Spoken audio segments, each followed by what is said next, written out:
তৃণমূলের অবস্থা কী আছে জানেন? তৃণমূলের অবস্থা হলো 10% লোক লুটে পুটে খাচ্ছে, 90% কিছুই পাচ্ছে না। তারা ডিপ্রাইভড আছে। এখন ভোট এসছে, এখন সবাইকে টোপ দেওয়া হচ্ছে।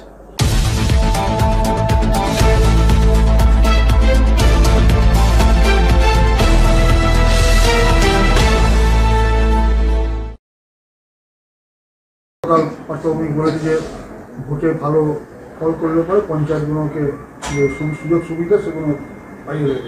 তো ইলেকশন কোড অফ কন্ডাক্ট পড়ে গেছে, এর আগেও আমরা না বলেছি, তারপরেও কেন বারবার এখন ইলেকশন কমিশনারকে আমরা তার ক্লিপিং কালকেও যেটা বলেছে সেই ক্লিপিংও আজকে আমরা পাঠিয়ে দিয়েছি। তৃণমূলের অবস্থা কী আছে জানেন?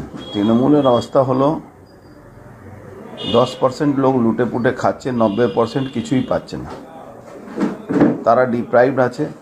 এখন ভোট এসছে, এখন সবাইকে টোপ দেওয়া হচ্ছে যে তোমাকে আবাস যোজনা টাকা দিয়ে দেবো, অমুকের টাকা দিয়ে দেবো।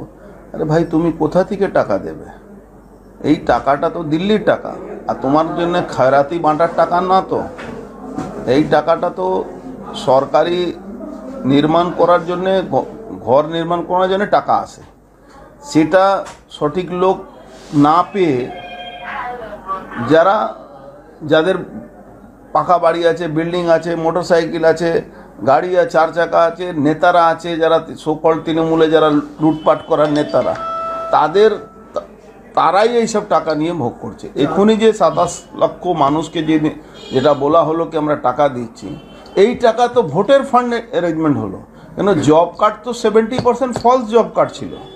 এই টাকা ওখান থেকে এসে ওই টাকাগুলো লোকাল পার্টির কাছে পৌঁছে গেছে। সেই টাকা দিয়ে, সরকারি টাকা দিয়ে তারা পার্টির কাজ করছে। ইতিমধ্যে আপনি দেখেছেন ওই কলকাতাতে বিল্ডিং ভেঙে পড়লো। সেই বিল্ডিং বানাচ্ছে কে? প্রাইভেট লোক। লুটপাট করছে কে? প্রাইভেট লোক। সরকারি আইনকে বুড়ো আঙুল দেখাচ্ছে কে? প্রাইভেট লোক। আর মরে যাওয়ার পরে টাকা অনুদান দিচ্ছে কে? আপনার আমার ট্যাক্সের টাকা দিয়ে অনুদান দেওয়া হচ্ছে। পার্থ ভৌমিক বলছে কি নাকি ওকে ভোটে জিতালে ও নাকি আবাস যোজনা টাকা দেবে, বাড়ির টাকা নিজের পকেট থেকে টাকা দেবে। তো ওর কাছে টাকা লুটপাট করে শাহজাহান থেকে নিয়ে, ভেড়ি থেকে নিয়ে, ওই সেচ মন্ত্রী আছে ওখানে, বারবার আপনি দেখেছেন সেচ মন্ত্রী যারা ছিল তারা কিভাবে বাঁধ বানাবার জন্য ওই সুন্দরবনে কিভাবে প্রত্যেক বছরই বৃষ্টির সময় বাঁধ ভেঙে যায়। এমন কি বাঁধ তৈরি হয় কি বৃষ্টির সময় আসলেই বাঁধ ভেঙে যায়। যে মানুষের বাঁচাবার জন্য বাঁধ তৈরি হয় সেটা ভেঙে যায়। তো এও সেই কাজে লিপ্ত আছে। সেই টাকা রোজগার করে হোটেল, পেট্রোল পাম্প, বাড়ি, গাড়ি, এই নৈহাটি থেকে একটা বাড়ি, নৈহাটি থেকে সোদপুরে গিয়ে বাড়ি করে নিয়েছে, কোটি কোটি টাকা রোজগার।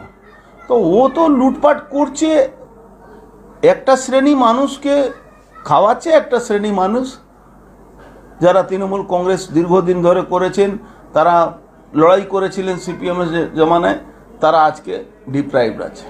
নির্বাচন বিধি তো ভঙ্গ হলো, 200% নির্বাচন বিধি ভঙ্গ হয়েছে। নির্বাচন বিধি ভঙ্গর জন্য ইলেকশন কমিশনকে দৃষ্টি আকর্ষণ করব আমরা।